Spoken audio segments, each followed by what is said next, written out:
Welcome back, guys, to another episode of Let's Be Raw. Real, authentic women that are brave enough to come on this show, sit on this couch, chairs with me, and share some very raw, real, authentic stories, being vulnerable, being open, and just peeling back the layers of their life. They understand that when they come onto this podcast, their story no longer belongs to them. It belongs to you.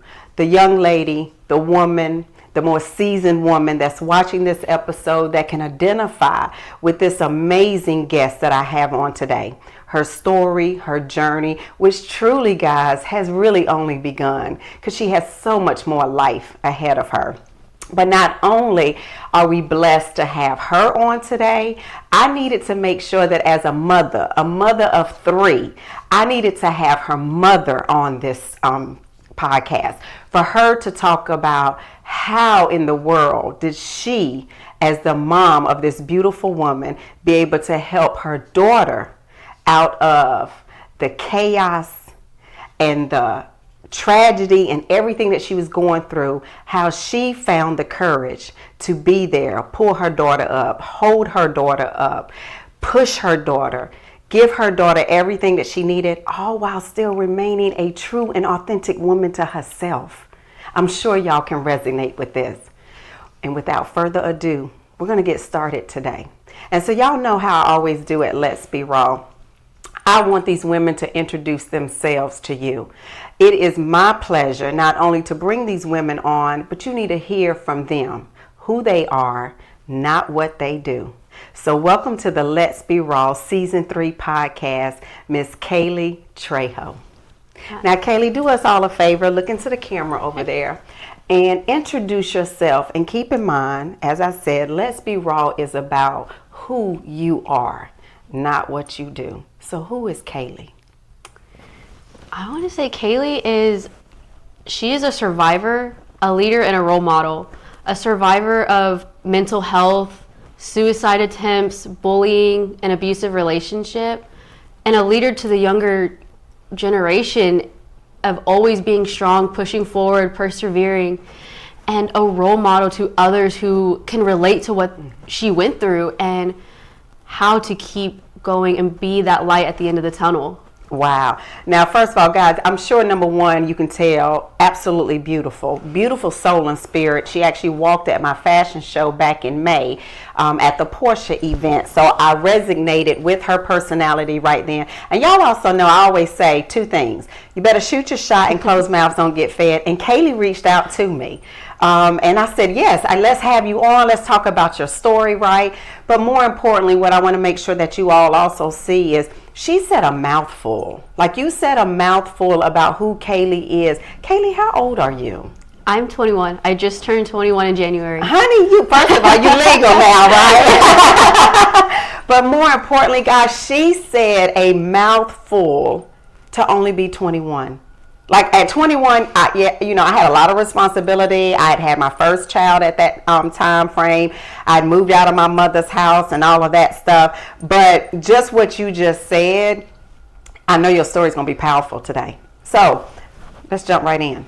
Okay, you ready? Yes. All right, so today's episode is titled Self-Harm to Spotlight, Smiling Through the Silence. That's some heaviness right there. Learning how to smile through the silence. The pain they didn't see and the light she chose to become. Oh my God, just so fitting. So first question for you, Kaylee. Kaylee, from the outside, you were every school's all-American girl. Athlete, homecoming nominee, cheerleader. But inside, you were battling depression and PTSD. I want you to take us to the first moment where you started experiencing it, and could you even articulate what it was at that time? I want to say, I think when I first realized it was when I started losing interest in everything, and I was just going through the motions of every day, like of what was expected of me. Okay, I had to go to school.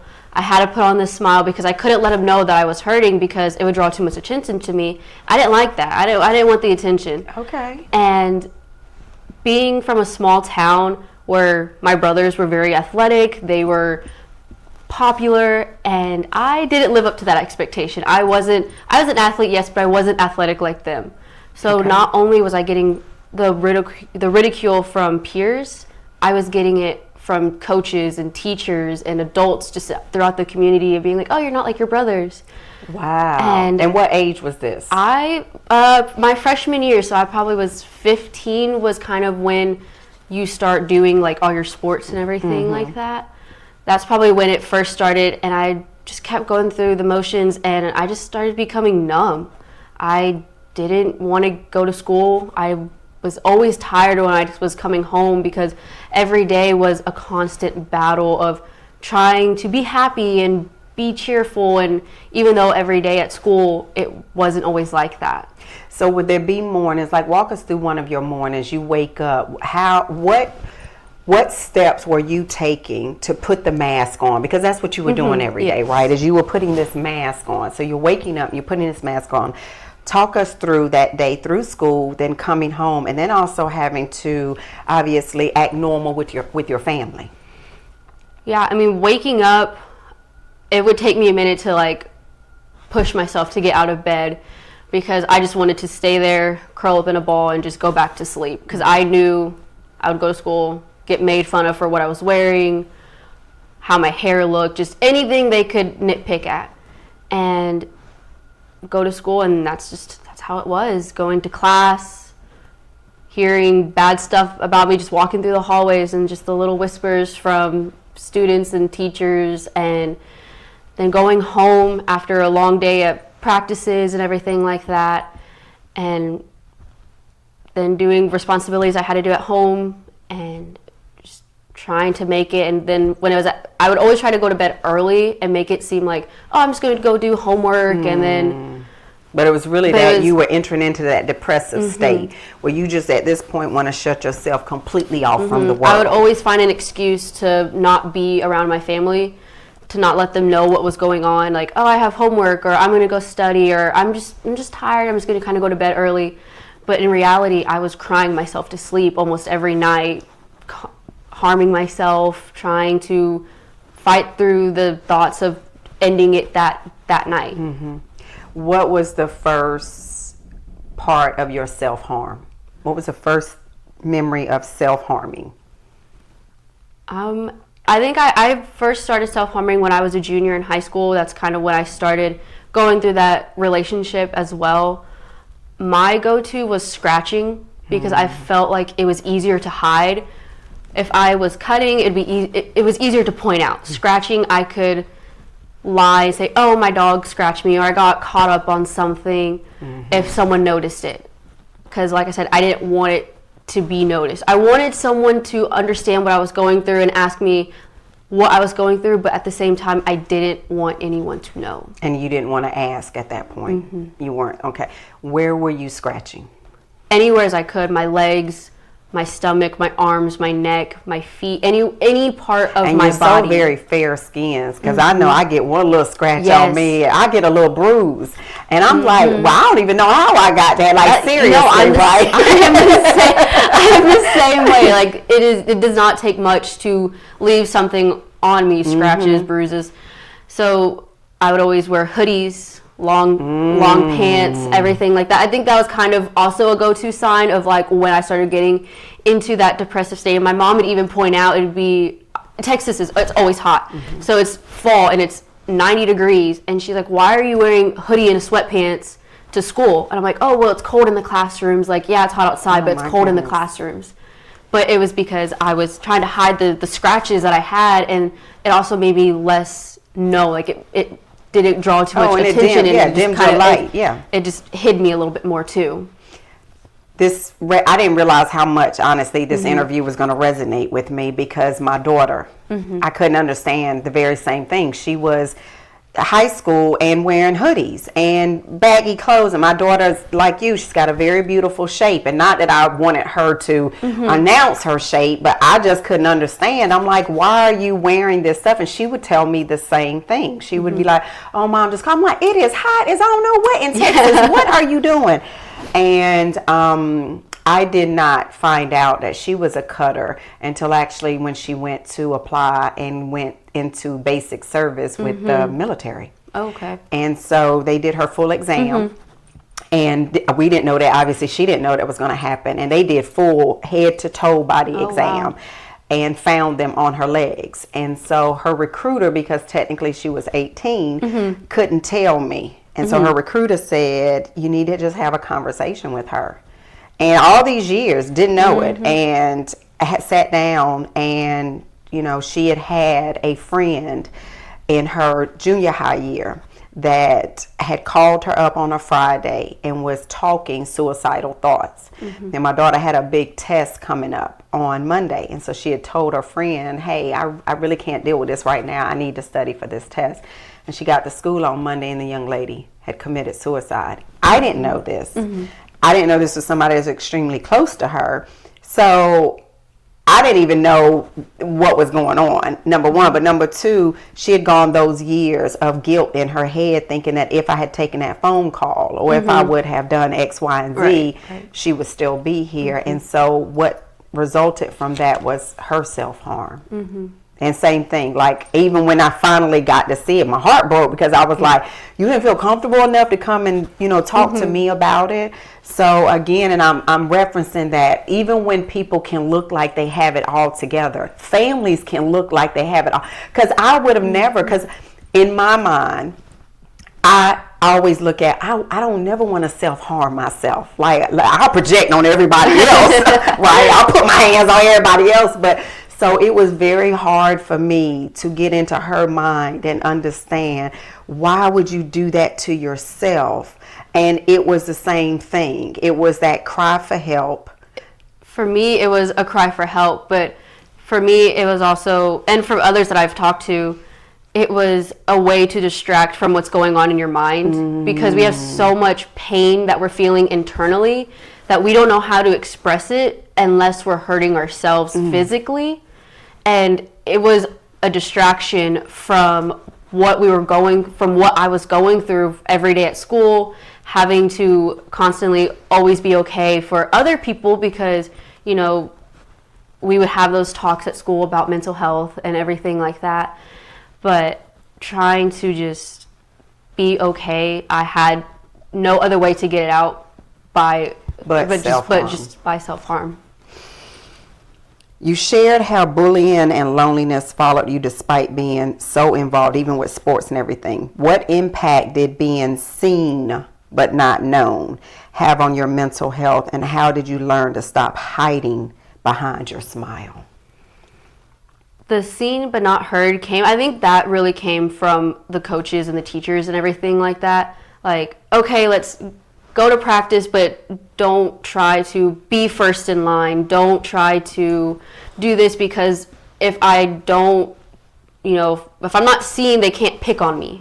Like if they don't know I'm there, but they know I'm there, they can't antagonize me. They're not going to pick on me. It's the same thing that I would do at school. I would just walk through the hallways and my students would see me, but I would never go and try to and be involved or go do this, because if I did, then they would just ridicule all of the comments and everything. It would flood your way. Start. So it was like, okay, let's just show up because I have to be here, but don't let them know I'm here. So you walking around zombie-like. That's pretty much how it felt every day. Existing, but not existing. Right. That's literally how I felt every day. Just feeling like a zombie, waking up. Just obviously, I was just so dead on the inside and tired and didn't want to be there, that it started showing on the outside. Even though I tried to hide it the best I could, it kind of did start showing a little bit more. But for parents right now, because here's the other thing I think also gets diminished. I'm sure you've heard it. We all hear it. In my time, back in my day. Yes. Right? So even with the way that I was raised, kids did not have the right to verbalize their feelings. Right. You were, the saying was, seen, but be unseen, right? Don't partake in grown people's conversation. Like, stay in a child's place. And then if you did feel some kind of way about something, it was, well, I'm putting a roof over your head, I'm doing X, Y, and Z, and it was invalidating. And again, back in the day, they didn't know any better, because you think generationally that's what happens, right? Generational traits just follow each generation until somebody is brave enough to break that curse and say it. And so even when my oldest son keeps a lot of stuff inside. My middle son he'll talk about it and get it out. My daughter is definitely more, she gonna hold it, introvert to a core. And so when she would express it, first thing out of my mouth was, what in the world do you have to be stressed about? Like, girl, all I ask you to do is get up and go to school. All I ask you to do is do the chores around this house, the little bit of chores that you have to do. Help teach parents today the signs we need to look for, the comments that we cannot make. We cannot keep bringing how we were raised into what your generation is experienced today, so that we can do a better job of parenting. Or even if I'm an auntie, can I be able to see the signs in my nieces and my nephews because somebody like you was brave enough to share your story? What were some of the things that you were hearing from, your mom, your brothers, or whatever, that you would caution people from doing today? I was the same way. Like, I always heard, and I love my mom, but she always, and this is real, raw, and authentic. It took her a minute, because like, she would always, like you said, like, and when she was growing up, they were not taught to talk like that. So in the house, like, when mental health was finally starting to become something in society, she was like, oh, this isn't real. Like, people are just being lazy. So that always scared me to open up to her about it.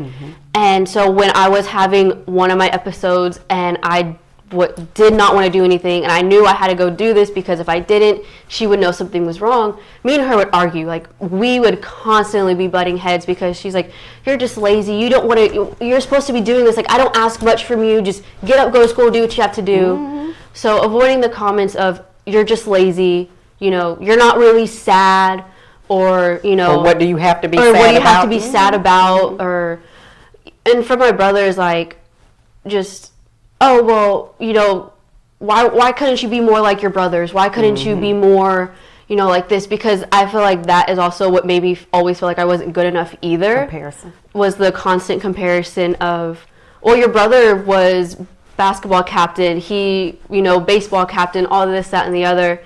And I was this awkward teenager who, wasn't good at sports. And so the constant comparison of, don't be lazy, go do this, go do that. How would you have wanted, if you could reverse time, and this is the teaching moment, right?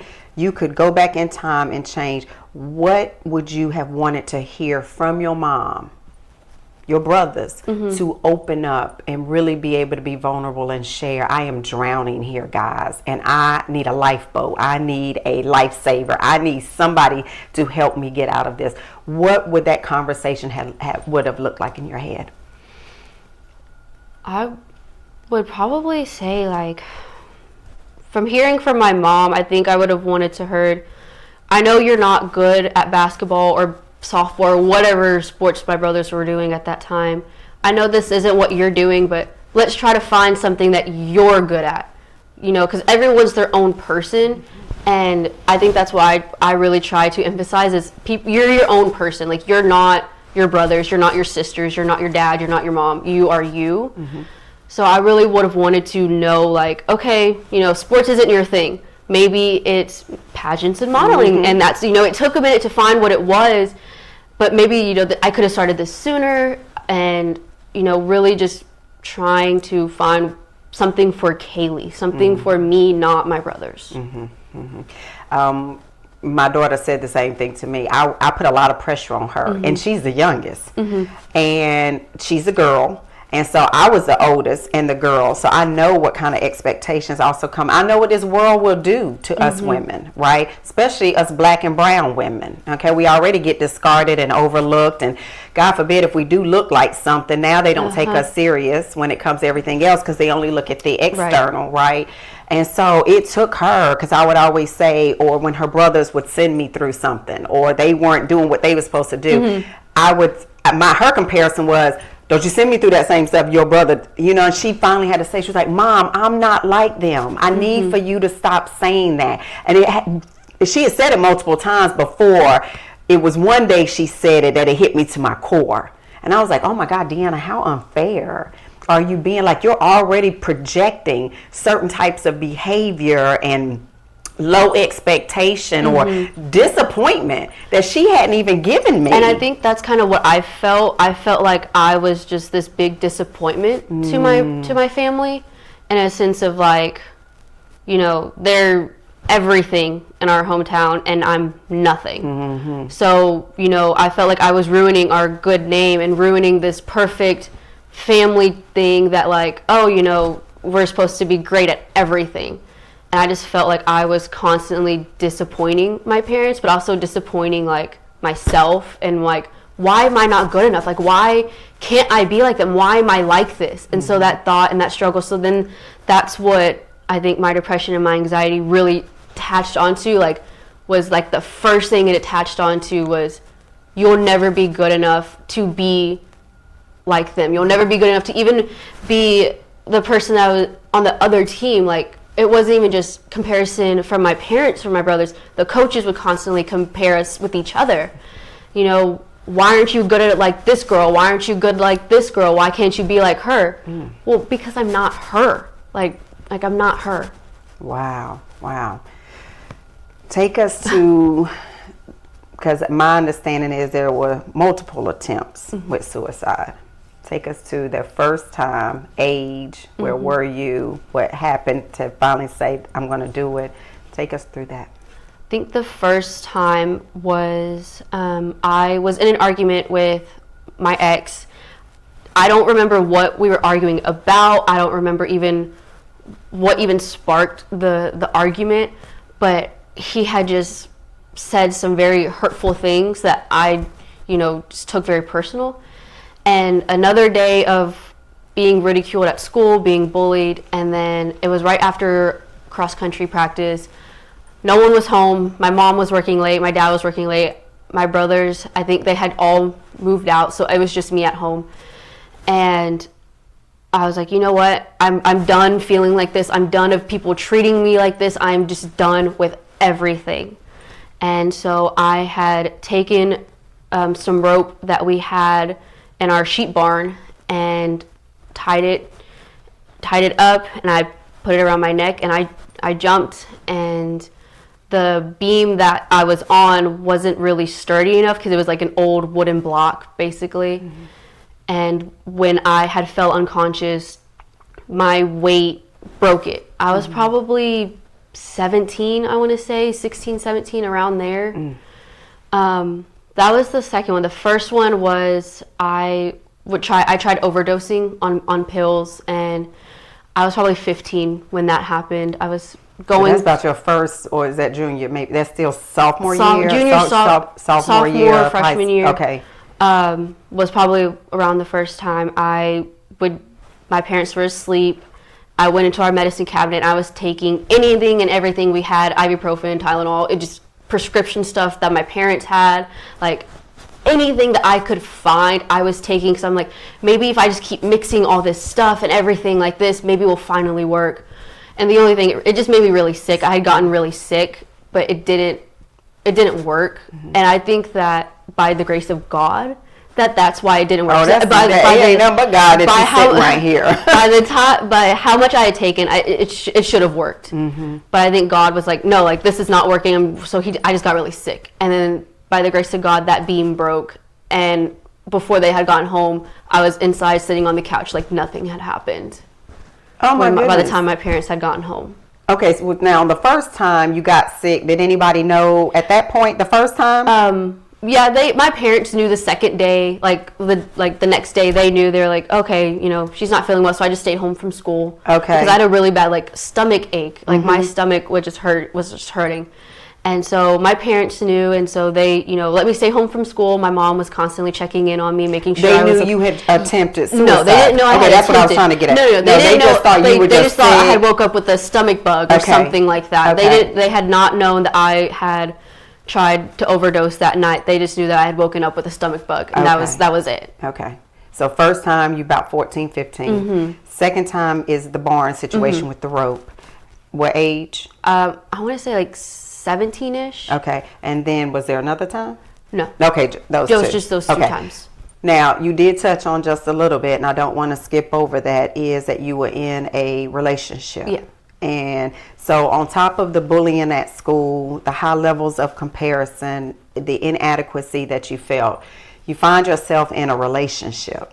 Yes. And this was my junior year. I was with a guy, and, you know, I thought I had finally found someone who made me feel seen. I felt so much love from him.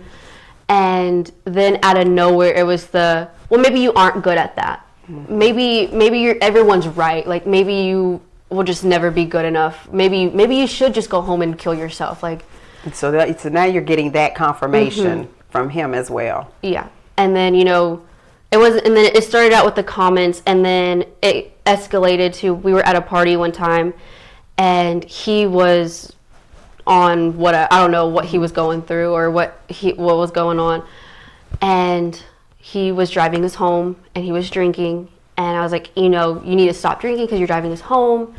And he was in my face yelling at me in front of all these people that I didn't know, because we were with people that he knew, calling me all these names, everything under the sun you could think of. And it was like, that was my wake up call of like, this isn't right. It's not healthy.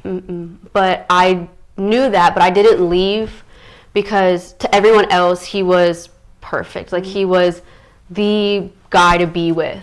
And you know, my parents loved him, my brothers liked him.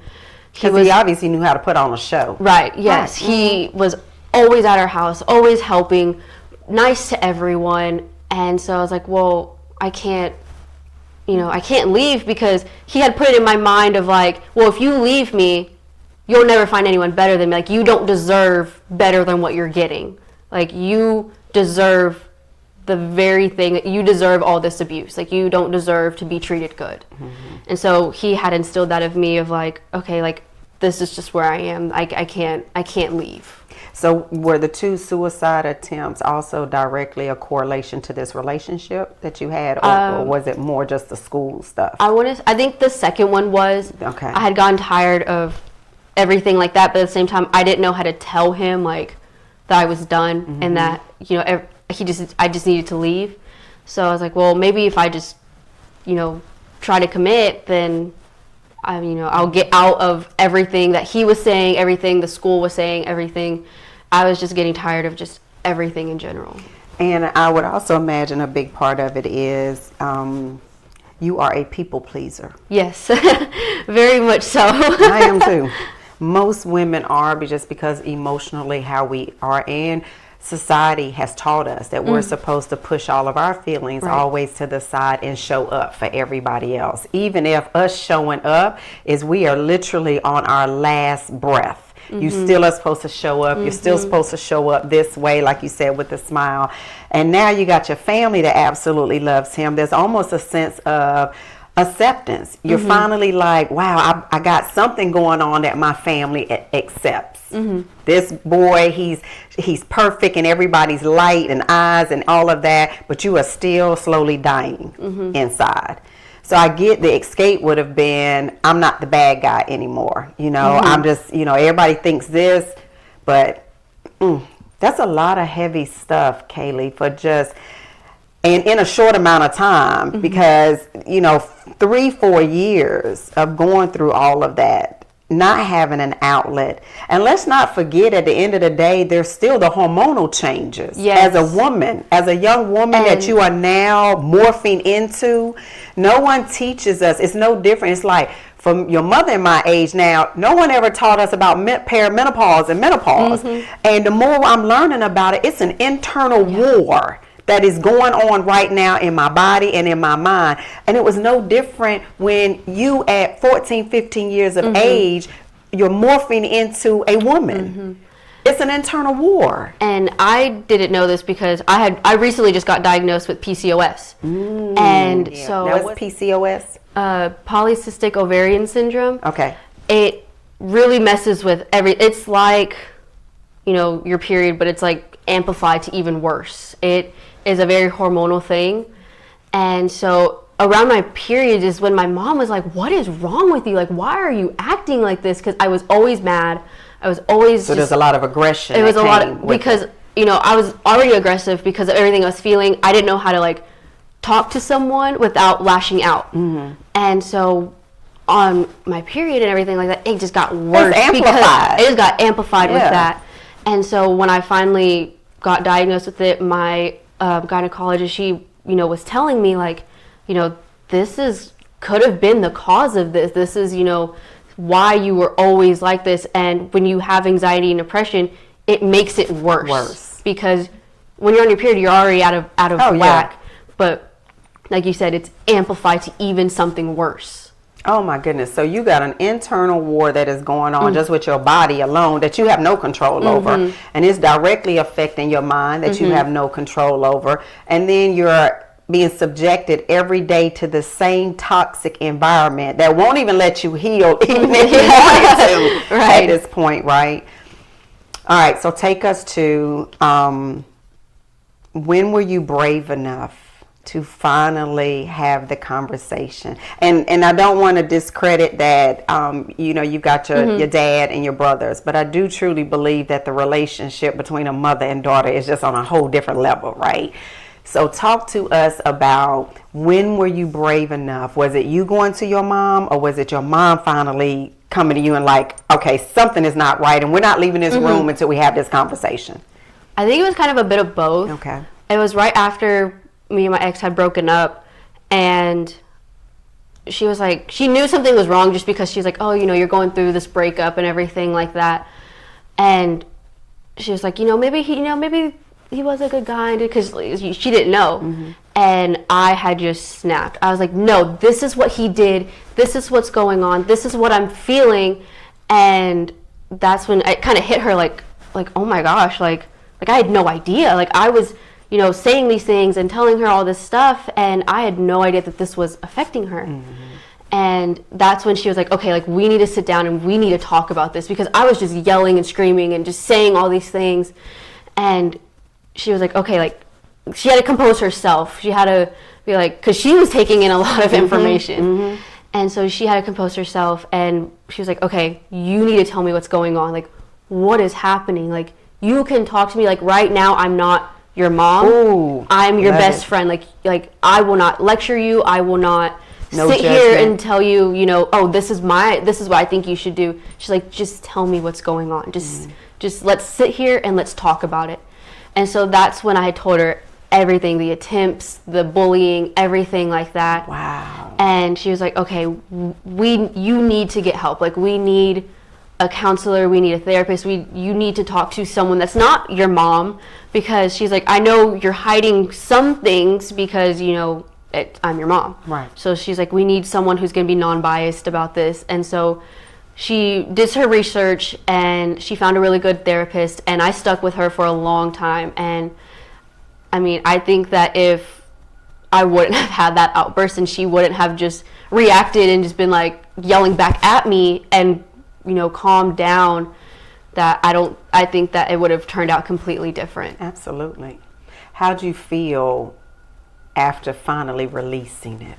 I felt so relieved. Like, I felt like the chain and weight that I was just dragging me down had finally been broken. Honestly, I felt so much lighter too talking to her about it, because I was just holding on to everything. And so when I finally opened up, it felt like the hugest weight had been lifted off my shoulders. Yeah. How's y'all's relationship today? It's great. I mean, I literally can't go anywhere or do anything without my mom now. Like she goes everywhere with me. She's always running with me with all my pageants and modeling. She's always there beside me, but she never tries to interfere. She lets me have my own moment. She lets me, she hides in the back and supports me from the back, even though I know she wants to be up there with me. I'm trying to get her to compete with me, but she's... Keep working on her. Don't give up on her. Don't give up on her, yeah. She's honestly, I mean... Would you say she's your biggest cheerleader? She is. She's my biggest cheerleader, and I mean, and I'm hers too, and everything that she does, like, she's even opened up to me about her own mental health and everything that she went through growing up. There's things that I now know about my mom, and I'm like, oh my gosh, like, you're my mom, like that's not supposed to happen to you, like moms aren't supposed to be like that, because you think of a mom and you think of a superhero, but she's like, I also suffer, and so now I feel like that's something that's also made us really connected, as knowing each other's battles and struggles, our triggers and everything that could possibly affect us, and knowing that like we have each other. So I'm going to say a couple things on that, because if you've watched season 1 and season 2, you know that I'm a big champion and advocate for especially daughters and mothers sitting down and having a real woman conversation. And I'm so impressed of that, the fact that not only did you share with your mother what you were going through, that she was brave enough, because as mothers we don't. A lot of times we want to keep it in, and I witnessed my mother and my grandmother never opening up and sharing, to that when my grandmother passed away, my mother had so many unanswered questions. She felt like her mom didn't love her, never told her she loved her. And my mother, I witnessed it. My mother did everything for my grandmother. Out of 8 kids, my mom broke her back from her mom. And it would really piss me off to see my grandmother not show any type of reciprocation to that. And so I made a commitment. My mother and I are extremely close, but we went through a bout of, not speaking. There was a time where I thought my mother was actually jealous of me. I couldn't go and share certain accomplishments and things like that. And I finally had the courage. I said, I'm going to take her out. We went to dinner. It was just her and I said, this is a safe zone, and I don't need for you to talk to me as my mother, and I don't want to talk to you as your daughter. We are 2 women sitting across from each other, and I need to know your story, because your story is woven into my DNA. Right. There's things that you do and you say and how you respond, and that I do the same thing, and I don't know why I do this. And when I tell you, it was the most liberating conversation, and I went through what you went through, Kaylee. I listened, and when my mom opened up and shared some very intimate, some very tragic moments of her life, I said, well, number one, I see where I get my strength and my resilience from. Too. But I also told her, I said, I don't know if I would have been able to survive those things. But Lord, you paved the way. You took on those bruises and those bumps to make sure that I didn't. And that's how I felt with my mom when she had opened up. When she had told me, I was taking a step back. I was like, oh my gosh, like if I had went through what you had went through, I would not be here, because there's no way. Because same with her, she's the oldest daughter, so she was expected to do this. She was expected to be there for her 2 younger brothers. She was expected to be technically the mom, because my grandma and my popo, they worked, so she had to be the mother to my uncles. I'm gonna pause. Hand your mama some tissue. We love on each other over here. And so it took a while to like really grasp everything that she had went through, and I was like, that's, I think, why I react a certain way or do this, because I get that from her. Like, growing up, I now see myself, I now see her through me a lot. I literally am my mother's daughter. And the other great thing that you can take from it, I realized after having that conversation with my mother and allowing me to look at my mother through a different lens, it allowed me to have a better relationship with my daughter. It's also why I wrote my book, Pieces of Me. It was because I didn't want my kids, I didn't want to leave this earth and they weren't at an age where they were ready to have that conversation with me and sit down. I wanted them to know, your mother is not a saint. I've been through some stuff. I've dealt with some stuff. Here it is. But more importantly, I need for you to know the DNA that's coursing through your vein. I need for you to know why you go 120 miles per hour when you lock into something. I need for you to know why the novelty of things wear off fast. Because I'll have 10 things going on, and as soon as I feel like, ooh, the joy of that is gone, like, I'm done with it. So there's things like that. Why I'm quick to want to be very defensive on things. And a lot of people look at it one way, and I'm like, no, it's actually my passion. If you get that part of me riled up, that's because I'm passionate about what it is, right? So the fact that y'all have done that is absolutely, amazing.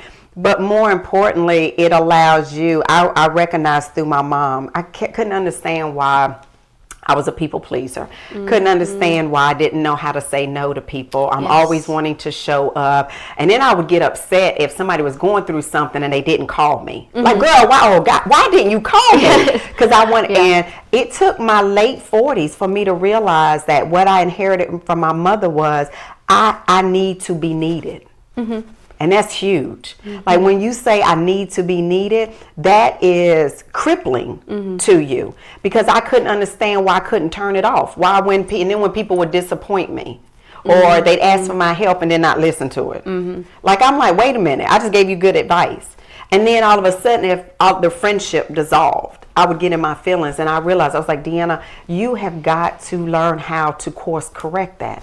I cannot be that individual that needs to be needed. But I knew where I got it from.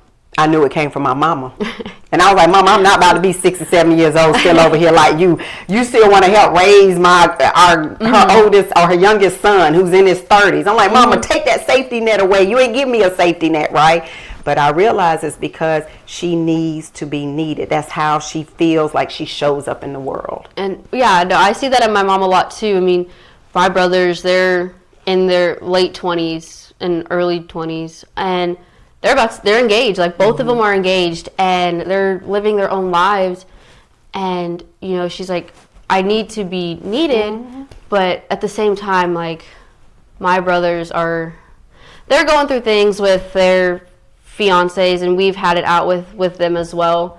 And I see what that's doing to my mom, not because she feels like, she can't let them go, but it's the fact of, like, they have just said things and blamed my mom for a lot of things that my brothers that aren't necessarily accurate. Exactly.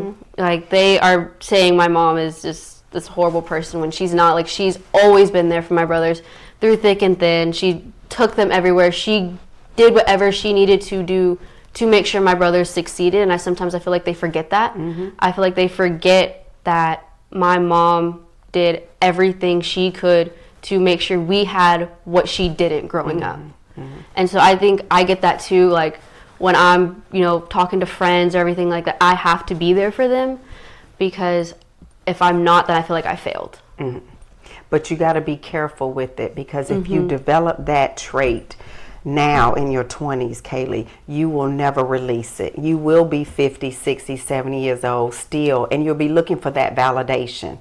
You show up and you give where you can, but you don't overextend your cup, right? And you also, here's the other hard lesson I learned later in life. Sometimes God puts people through certain things because that's their journey and that's their life lesson. If he wanted you to be the safety net, then he would have already imparted you into the story. And sometimes what we do is, when we impart ourselves into somebody else's story, it transfers. So whatever they've been going through or feeling, you have now absorbed all of that when you had no business being in that space. So learn early. I tell people now, if I truly don't have the bandwidth to get in the trenches with them, what I do offer is my prayer. You know what? I'm so sorry you're going through right now, and I'm going to pray for you. And I'm sincere about that. I'm not a person that to say, oh, girl, I'm going to pray for you, and then I don't think nothing else. Like, I literally will stop what I'm doing. I might even send you a text so you know I'm praying about it. But that's it. Unless God lays it on my heart that I'm supposed to jump in these trenches with you, I'm not doing that anymore. But it took me many, many years. And because you still have a very fragile mind right now and you're recovering from everything, you can't be a vessel that is so open, because people, it's no different than the boyfriend. I'm sure you've heard it, and I'm sure I can talk about it all day long. There are individuals out there that have a gift of recognizing when somebody is lacking confidence, self-assurance, belief in themselves, a community around them. They know how to go in and say the right things and do the right things and make you feel like now they're supposed to be your whole world, right? So, but that's because sometimes our vessel and our aura is so wide open that we just allow everything to attach to us. And you can't do that anymore. Even with friends, you can listen, and that might be all you can do for them. Right? So we are going to go to break, but we're not done with this, because as I told you, her story is her story, but a big part of her impact too is her mother, is the relationship that you all have. Because I want to bring Tina on to talk about her emotions during this time. I'm sure as a mother, did she feel some sense of, I let my daughter down. I wasn't there for her, right? And y'all's relationship now through her eyes, because we've heard it through yours. And then let's talk about where y'all are today. Like everything that's going on, you found, it sounds like, your passion and your purpose with modeling and with the pageantry. And then with my platform, You Are Found, I mean, that has really, I feel like that's what also helps me keep going is, I do pageants because I love them, but pageants have also really helped me get my story out and get my word out of this is what's actually going on, and this is what can happen, not just to me, but to someone else. And I think one of my favorite quotes is from Miss America. She said, I can sit here and tell you all this stuff and no one's going to listen. I put a crown and sash on my head and everyone's going to listen because, people think pageant girls are this pretty polished girl. We shouldn't struggle. We don't know what real struggle is. But when you hear it from someone who has a crown and sash on, it hits you harder. And I've found that a lot. So that's why I always advocate through my platform with my pageants and everything like that to really reach more people. And again, like you said, looks can be deceiving. Somebody that knows how to perform and show up a certain kind of way. But you hear about it on the news all the time when you hear somebody, whether it's celebrity or whatever, that have, taken their own life. And you've been on the external side and you're looking and you're like, what? Like your life just looks so perfect. What are you talking about? And again, not understanding or realizing that internal struggle has a much stronger hold on you. Okay. Well, let's go to break, guys, so we can bring the Miss Beautiful Tina on, and we're going to continue this conversation. We'll be back in 5 minutes.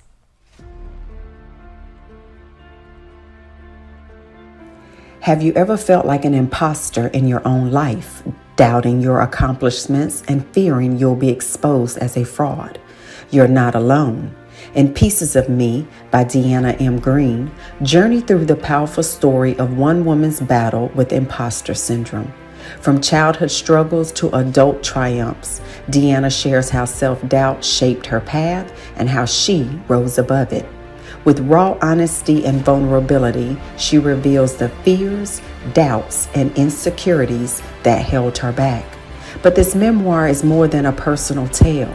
It's a guide to conquering self-doubt and embracing your true identity. Find strength in vulnerability and discover the resilience to live authentically. Learn how to silence your inner critic, embrace your strengths, and celebrate your achievements. Pieces of Me is a testament to the human spirit's capacity for growth, healing, and transformation. Pieces of Me by Deanna M. Green, now available on Amazon. Welcome back, guys, to Let's Be Raw, Season 3. And if you're just now tuning in, I encourage you to hit the rewind button and start this episode from the very beginning. It's been impactful. It's been truly moving. I always say if I don't make my guests cry, I haven't done my job. Y'all just didn't see her tearing up. She was off camera. But this episode has been one that I have been really a lot of my episodes are very easy for me to prepare for because most of the time I'm talking to and dealing with women that are of my age and have had some life experiences. And so what they've gone through, kind of makes sense, so to speak, right? And then when I met this beautiful young lady and got to hear her story, I was like blown away, number one. And number two, I said she has to come on. This platform is Let's Be Raw, Real Authentic Women, and she is a woman. Even with what she's gone through, to still be here smiling and willing to share her story is a testimony within itself. So without further ado, I'm bringing back Miss Kaylee Trejo. Miss Tina Trejo, is your last name? Okay, I just want to make sure too. I'm bringing on now Tina because the first part of this episode, you all got to hear Kaylee's story, and you got to hear it from a lens of a 14-year-old young woman coming into womanhood, going into even my high school years were the worst years for me. I went through bullying. I went through being biracial. I had the girl, are you white or you black? And I had to pick sides, right? So all of that stuff, a lot of the stuff I can resonate with. That was one thing I always had to deal with too, coming from a Hispanic dad and a white mom. Oh. I didn't fit in with Tina, I didn't realize that. I thought you were Well, I'm mixed. Mixed. Okay. Yes, but my dad is full Hispanic. Okay. And then her mixed, where I was from, I didn't fit in with the Hispanic kids because I wasn't Hispanic enough. I didn't know Spanish. I wasn't dark enough, but I didn't fit in with the white kids because I was dark, but I also knew Spanish to them, and I didn't feel like I didn't fit in anywhere in any of the groups. Well, then now that even adds layers to your stories because I know for me that's exactly what it was, and I had to choose very early on, and I think that's even more traumatic when you don't know, and then you say, why do I have to choose? And I got treated differently with the white girls. It's like I could go over to their house because I was good in school and I was good in sports, but I couldn't stay the night.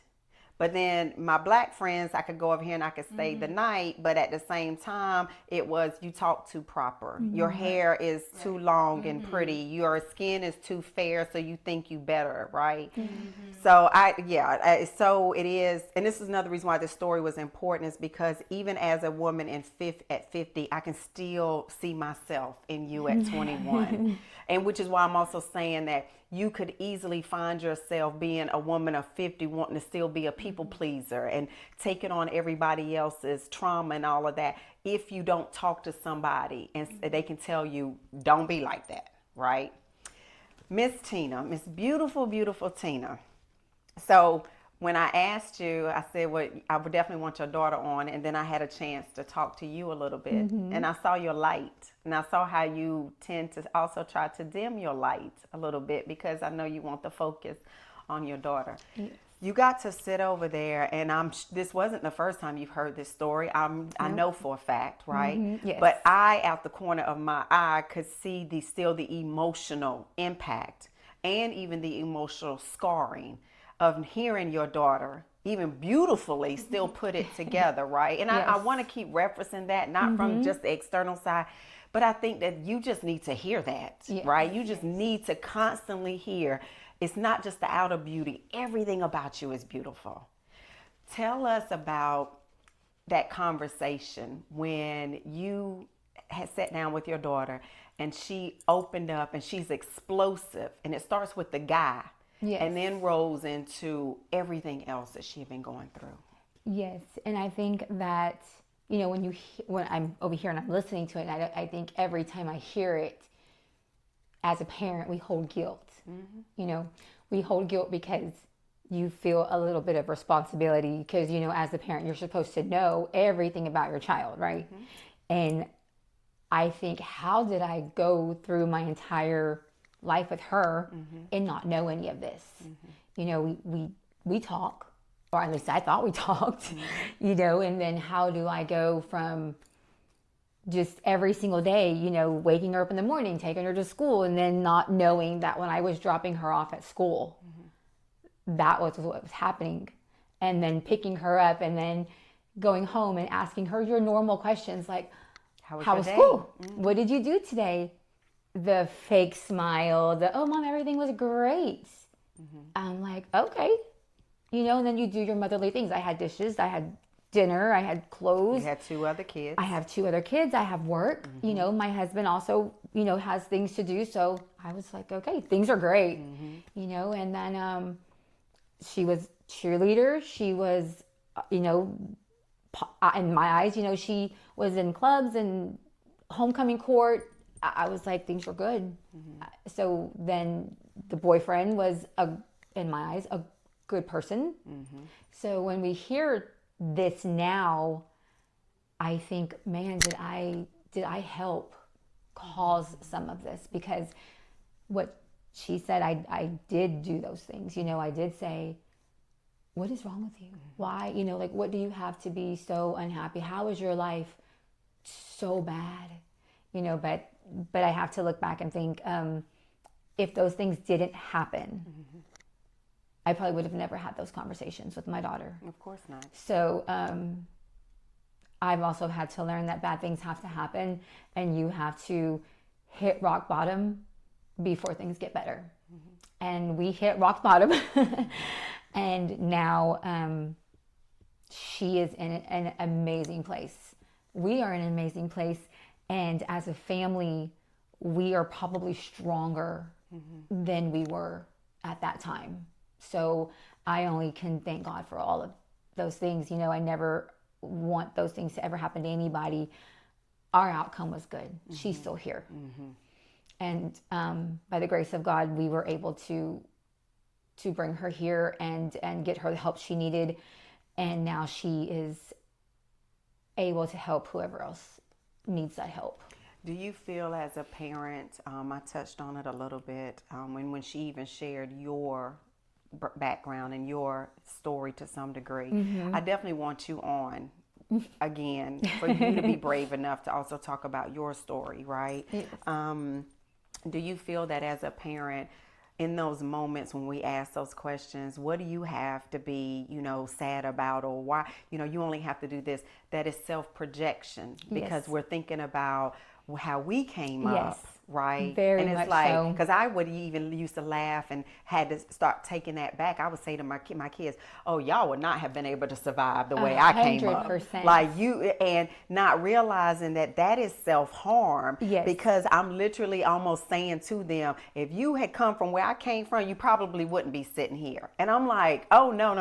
That is, but you don't realize that because that's also what my parents did. Right. And I think it is a generational thing. We heard our parents saying it. Like she had mentioned, I did do a lot. I was the oldest. I come from a household where 2 working parents. My mom worked 2 jobs. My dad, he also worked, but we lived on a farm. So when he came home from work, well, there was still work, right? Now so he's got to tend to the farm. Right. So it wasn't like, okay, Dad came home. Dad was still working. So, Mom left stuff that she had cooked overnight. It was my job to make sure that it got warmed. I have 2 other brothers that are younger than me. So then it was, I need to make sure that, their homework got done, their baths got done, and I just feel like I'm looking at her and I'm like, if you only knew, like if you only knew the things that I had to do, and all I'm asking you is to clean your room, like I had the whole house and it wasn't even the house. I had still the animals outside and, just other things. And then you had other individuals that weren't even your individuals to be responsible for. So my brother and my youngest brother, we're 10 years apart. So at 13, he's 3. So I'm cooking dinner, I'm washing dishes, and I got a 3-year-old. Like it's your own child. Right. And I'm like, what is going on? And I'm like, you can't even clean your room? Yeah. I saw another part about her mom about to come out. She was like, wait a minute now. So I think the other thing with that is, I know for me, my whole thing, I felt guilty on one side. I gave my kids the very best. My children never had to share a room with anybody. That wasn't my life. My kids have had a stable home. They come from a two-parent home. They have always been middle class, upper class to some degree. They've never seen struggle. Right. And so that was also my thing, is I would self-project and I would say, look at everything that I'm doing for you, didn't have to do. Yes. But here's where I think also parents go wrong, is you can't give them the silver spoon and then try to beat them with that same silver spoon, because all of a sudden you've created what we call the soft life Yes. for them.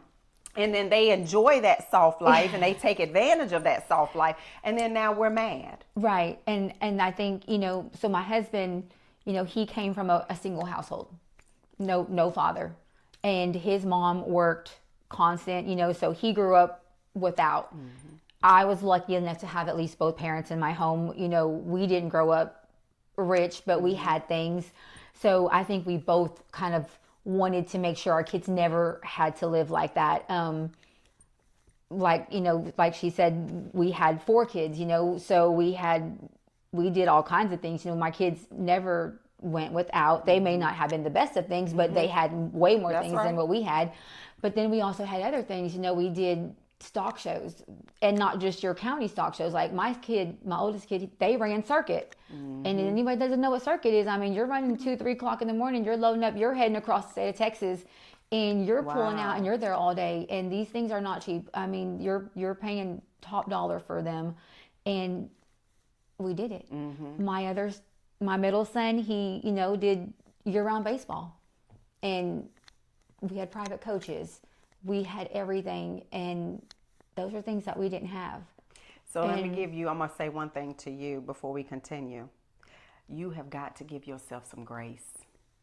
We're learning. We're working on that. Because you said a mouthful in raising. It's 4 kids? Okay, 4 kids, husband, coming from the background that you came from, trying to break generational curses, right? Here's the other thing I say that lends into this, and this is talking to parents. Number one, when you have more than one child, the first place we go wrong is we try to parent to both of those kids the exact same way.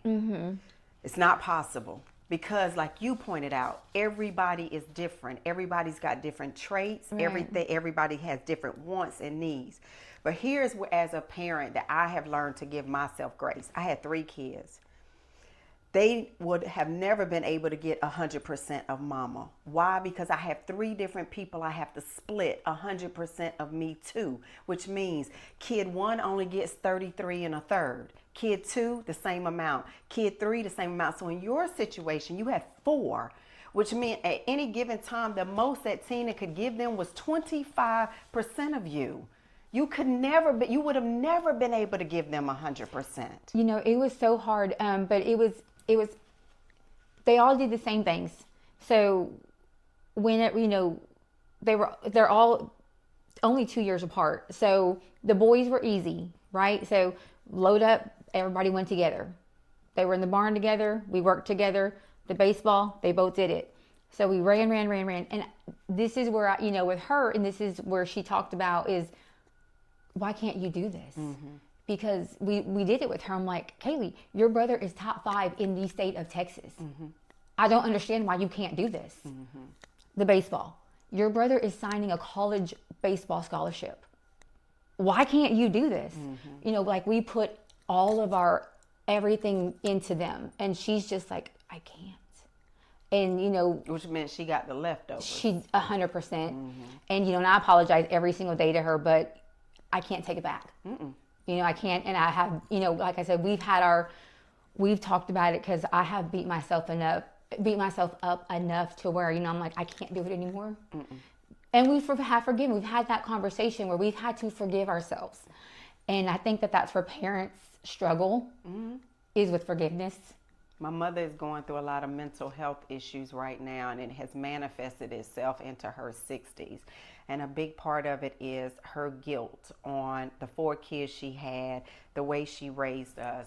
And I'm going to say this to you as not only a daughter of a mother that was not perfect, I had a lot of responsibility on me at 9 years old. I was raising my mama's kids. She worked 3-4 jobs. I didn't come from a stable background. We moved every year. So forget me trying to even develop friendships. Girl, we going to be gone in a year, like, right? But I watched my brothers and my sister so much so, crucify my mother for so many years for every decision that she made in her life. But somehow or another, it always tracked itself back to my mother, to the point where I finally had to intervene. And my mother, it was even apologizing to me, because in all honesty, there's no comparison to what was put on me compared to my brothers and my sister. But what I did say to all of them is, y'all don't have the right to hang her up on a cross. You don't. You are not her judge and jury.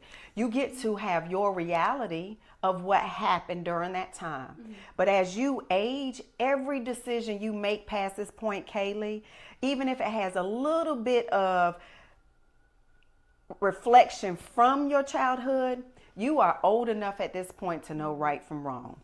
You are even old enough at this point that if you feel yourself going down one path and the reality, and you're seeing that this is not it, you then have the right to go and have a conversation with your mother. Hey, Mom, I'm about to do this. Have you ever experienced it? Or I think the reason why I'm doing this is because of what happened, or you didn't show up. Those are the ways to have that conversation. But I'm going to tell all y'all grown kids out there, y'all do not have the right to put your parents and hang them on a cross. It's not your job. First of all, we have no manual that comes with this, okay, at all. And all of us are still trauma bonding or dealing with trauma from our own childhood.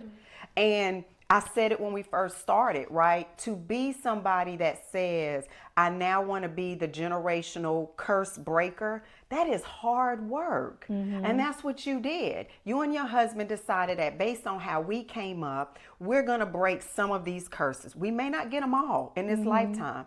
And that's fine, because that's when the responsibility and the torch transfers over to you.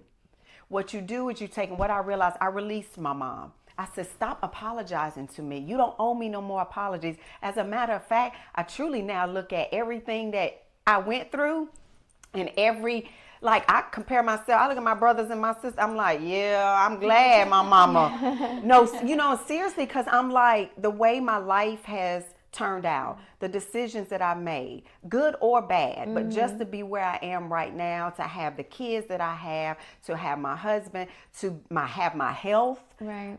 I can truly say, I'm like, Mama, thank you. Like, because I don't know if you wouldn't have given me that responsibility, if you wouldn't have relied on me, if you wouldn't have been open to have very adult conversations with me at 14, 15, 16 years old that I didn't have with my daughter, right? Because I was like, oh, I thought that was just too much. But now realizing the day and age that y'all are living in, I don't know if even my upbringing would have been the same if social media would have been around. Right? I don't know if I would have been able to handle a lot of the stuff school-wise, just because everything is so nervous system triggering, everything. So first off, for you, when I say truly give yourself grace, give yourself grace. You leave here today, you have forgiven yourself, Tina. There is nothing else that you have to be apologizing for. The other thing I will say to you, Kaylee, is I did not, and I know you appreciate your mama now, but I did not appreciate my mama until I had my own kids. When I had that first child, and I'm not advocating for that now, but I'm going to say this even when it comes to your sons. Even right now, even my boys, I tell all my kids, let me tell you something I'm so comfortable in after watching my mama go through it with my siblings, she going through it with her brothers and sisters. Whatever your reality was growing up, you can have that reality. But what you will never do is make me feel bad for whatever you feel you didn't get, or whatever the case may be, till you've had your own kids and you've walked in very similar shoes. You don't get that right. Now you can come and talk to me about, Mama, I wish you would have done this or whatever. We can have that conversation, but it won't be one-sided. Right. Yes. And it's for me, like, to talk to her because we have had those conversations. We do talk about those things.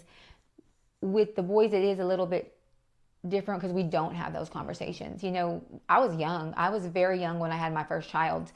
And like you said, there's no manual.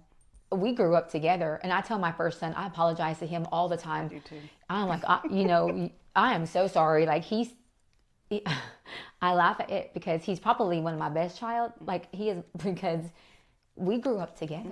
Like we grew up. Like I was looking at him and I'm like, I don't know what to do. Like, what do I do with this child? But he grew up great. He's an amazing child, and now he's a man. Like we put him through college, and I mean he graduated. He graduated from A&M, and he's got a great job. And me and my husband just sit back and we're like, how did we do this? Like how did we, two people had no idea, do this? And it is a struggle that sometimes, you know, you look back in your life and you're like, gosh, they have no idea, because I haven't talked to them. They don't know my story. They don't know the sacrifices or the trauma that I have gone through. And sometimes when they talk and they say things, and it's like, if you knew what I had to give up to make sure your life was good, would you really be talking to me like that? Why haven't you shared that? I think for them, I don't honestly know. I think I just want to keep portraying myself as just someone who always has it together for them. You know, like I've talked with her because I see her and I see me, right? So like everything that she's going through, I'm like, I've been there. The abusive relationship, been there. The mental health, been there. But at that time, we didn't know what it was. Like, it wasn't called mental health because we didn't know that. And if it was, you sure dang didn't talk about it. Sure didn't. Like, no. We ain't talk no feelings. No. Especially, I mean, like in a Hispanic household, you just didn't talk about it. But take it to Jesus. That's the black family. Take it to Jesus. No. So, you know, with the boys, I think for them, I just want them to see me as this strong mom. I don't. But do you understand that there is so much strength in vulnerability? I'm now, like, because her, like, I see her and she is the strongest person I know. So I'm working off of her. But you know where she got that from. She got it from you. And you've got to share your story, Tina, and here's the thing. It is not your job to try to help them interpret it or receive it in whatever way, because they are their own individuals. But I feel, and this is what I like, your energy to me says it's bursting, like it's like here, and you keep trying to swallow it down instead of you just saying, and sharing it. I think even the opening is what you just said. Do y'all realize that every time y'all say X, Y, and Z to me, the first thought that comes to my mind is, if you only knew. But how can they course correct their bad behavior, even if they don't even know it's bad behavior, if you aren't being vulnerable enough? Because that's the other part of teaching as a parent, right? We can't always, and that is cultural, Hispanic and black. Our culture is, you better be strong all the time. That's another reason why us women don't want to be real, raw, and authentic. You have got to, and if it's, start with Kaylee, who you've got an amazing relationship with. Because here's the other thing. What you may think she may see as weakness, she may see it so much more as strength. Like my mom, she said it right here. And I assume she knew your whole story just because of the conviction that she said, when my mother shared certain things, I'm over here thinking I would have not been here. What that said was she saw strength in you. She didn't see weakness. And you still have 4 kids. And you still show up beautiful like this.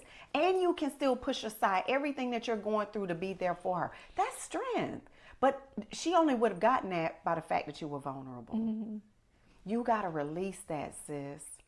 Because if you don't, you're going to be gone and she's going to be now with her children, her daughter. trying to figure out, well, my mama, she held it all together. That means I got, that's that generational stuff that we transfer. She saw mama hold it all together. Mama never broke down. So now she's got her daughter in front of her and she's like, oh no, Kaylee, you cannot break down. You better hold it together. Why? Because that's what my mama did. Yes, and it's funny because even like growing up, the number one thing that I told her and like that I have taught her, and sometimes I want to take it back because she has no emotion. Even to this day, there's not been one tear that has fell out of her eye. And I've been surprised. I'm like, I ain't doing my job. I'm just playing with you. But it's like that. I mean, she it's none. Like she can turn it off. And I have taught her from so little. I'm like, Kaylee, don't let them see you cry. I cry now. But I think it's because like you said, I've come to this point where I'm like, I can't hold it anymore. But like, I have never, there's just things in my life that has put me in those positions where I'm like, you're never going to see it. And that's what I have told her, like with the bullying and things, I'm like, don't let them see they get you. They don't get you. Don't let them see you cry. My mama did the same thing. They don't one up you. You walk out there because they didn't get you, Kaylee. They didn't get you. And hold on to that. And the reason why I'll tell you, you don't change that part now because you will get to this part. But I will say for me, having this at 20-something years of age, that is what got me through it all. Not letting them see me cry. Now, I went home and cried my eyes out. So there's nothing even wrong in how you're presenting and how you handle those emotions now, because it is going to propel you and it will allow people, unfortunately, to even take you even more serious because just who we are and our looks and all of that already makes us show up, and they already going to assume those things about us, right? Don't turn that off. But just know that I can promise you this. If I'm blessed to be around and I say, come back on the podcast and now you me or your mama's age or whatever, that's you. That's you right there. But I just encourage you. I really do. Like, I feel you. I feel the experiences and I feel how liberating. And if it's not telling them, because I wasn't ready to tell my kids verbally, just because I just didn't feel that we had presented a moment to do that, but I wrote it in a book. And when I published that book, my daughter, gave every one of my kids, they were the first to get copies, personally wrote a note into them. And I actually said to them, read it when you're ready. I'm not even telling you to read it because it's ready right now. My daughter, I was in my office. She came and got her book. I gave it to her. I happened to come out the office and had my phone in my hand. And I come around the corner and she's sitting at her same little chair she sits at our kitchen island. And she, at this point, is probably 3-4 chapters in. And I'm thinking I'm just going to record and capture, my daughter reading my book. And I come around and tears are running down her face. And my daughter is very much like you in the sense of doesn't show a lot of emotion, not going to break down and cry. Before she lets you see any of that, she'll retreat, right? And she's just bawling. And now I'm crying. And I don't even realize I still got the camera going, right? And I'm like, why are you crying? Because I'm like, oh, Lord. And she says, I just want to give little Deanna a hug right now. I said, huh? She said, Mama, I'm only in 3 chapters. And I cannot believe this is what. And when she said it to me, it wasn't just the impact of her words. It was the fact that I realized I had been holding my story from her too long. Because she said to me, she said, Mama, all this time, when she finished the book, and she finished it in a day, and she said, all this time, Mama, where I have been, you would come and say something to me. Or you would tell me, Deanna, Naya, don't do this. Naya, I've already done this. I've already been down this road before. Why won't you listen to me, right? I'm sure you said it, and I'm sure you've heard it. And it took her reading that book, and she says, I get it now, Ma. She said, I used to think you were saying it because you either wanted to be mean or you were trying to control my life. And I was like, she was like, and I was like, Well, damn. It just took me writing a book. I was like, I should have wrote this book a long time ago. Yes. You write a book. Yeah, it is. There's so much, I guess, with you, like with us, that we have gone through that we don't talk about. And there's so much that, I think we have overcome, and it's like I don't want to relive those parts of my life. And I look at every once in a while, you go back to those points of your life, and you're like, I will never go back there. And you're so proud of how far you've come. But those parts are always going to be there. It's who you are, and it's the reason why you pieces to who you are. Yes, and I look at my kids, and I'm so proud of all of my kids. Like, my kids are my greatest treasures. Every single one of them are just exactly who they're meant to be, and all of them are parts of us. But they will never have to.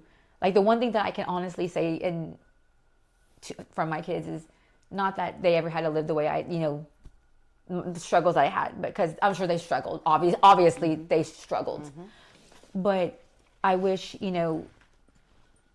they never would ever have to say that, my mom never told me she loved me. That was kind of a thing that parents didn't say growing up, and that was some of the struggles, or, and I tell them all the time is, it's hard to not know those things, and I look back, and my kids are so grateful that they did get to see their grandparents, because now I look at my mom and my dad, and I think, dang, I wish that was my mom and dad, because they love my kids. And I'm like, where were those people? And my dad has since passed, and my kids got the best part of him. And I'm like, where were you? But I'm so grateful that they did get that part of him. But they have no idea the part that I got. And sometimes I think that that's why I don't, is because they looked up to him, and they put this man on a pedestal. And I don't know if I am ready to shatter some of that. And that's what hard a healing to know also could be for you. Me writing that book, even though it was dedicated to my kids, was a big healing for me, because you and I share some similarities where I'm the same way. I don't live in the past. Like, I have a model where I believe that your past is like the rearview mirror in your car. It's small for a reason, and you're only supposed to glance at it, right? It's the glance to see what's possibly coming. That could be an indication of something that you're about to do now in the future. But the windshield, how big it is really your current and your future, which means all eyes have to stay forward. But I also do know that when I started writing the book, and I started recording first because it was hard for me to write. I got self-diagnosed ADHD, child. So I said, well, how am I going to get this book out? So I would record, and then I had somebody else transcribe it for me. But when I tell you, I thought for sure, I was like, oh, this is my life. I'll actually be able to write this book in about 2-3 months. This should be easy. It took me a year. And it took me a year because for every chapter that I recorded, I had to go back and listen to it, then read it. And it would take me sometimes 30, 60 days to reprocess. But it was the most healing and most therapeutic. I didn't let nobody read anything beforehand.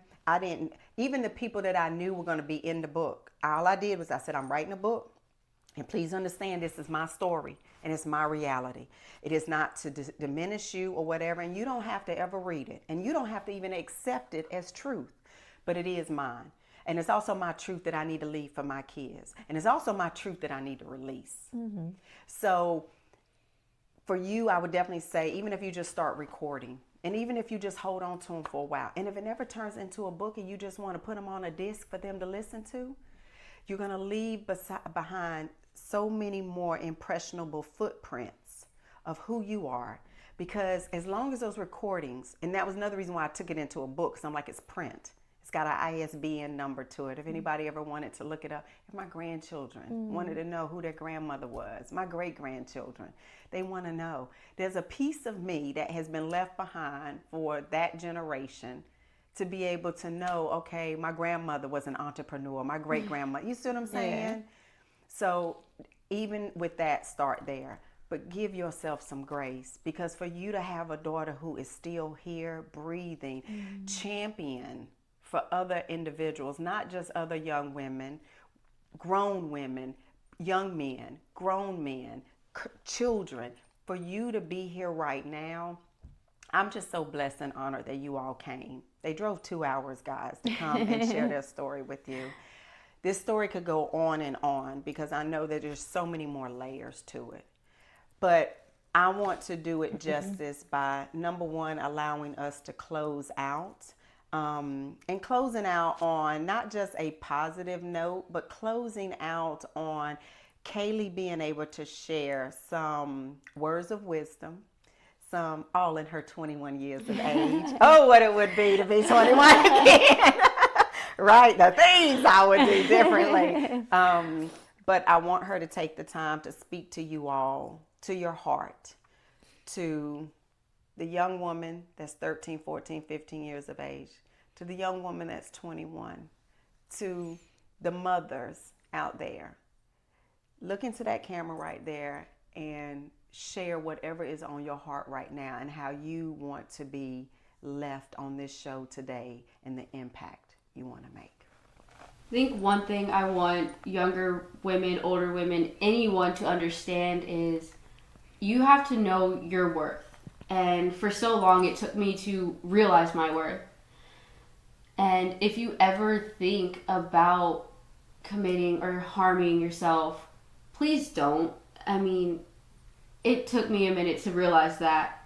And if you are getting bullied, you have to think, yes, right now, it sucks. I'm not going to lie. High school life, it gets tough.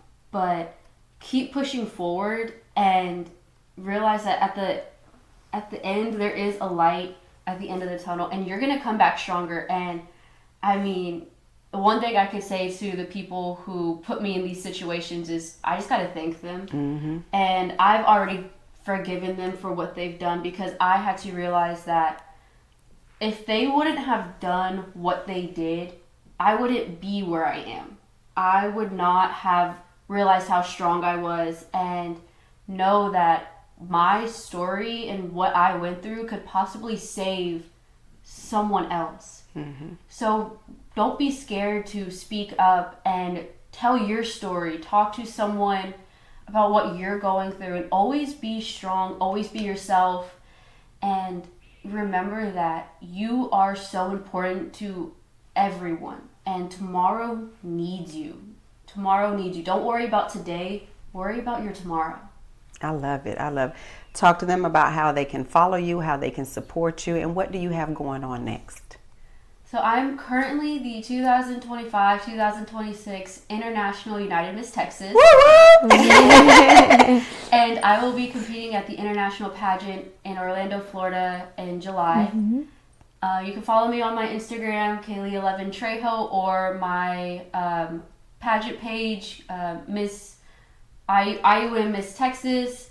And just that's where I share most of my stories and everything that I keep going, that will keep all my updates and everything going on. Okay. And I'll give Kaylee a little side note. Keep letting the bullies watch. I'm about to be 51, mm-hmm. and my main bully follows me on all my social media, likes, comments, to the point where I was like, this is weird, right?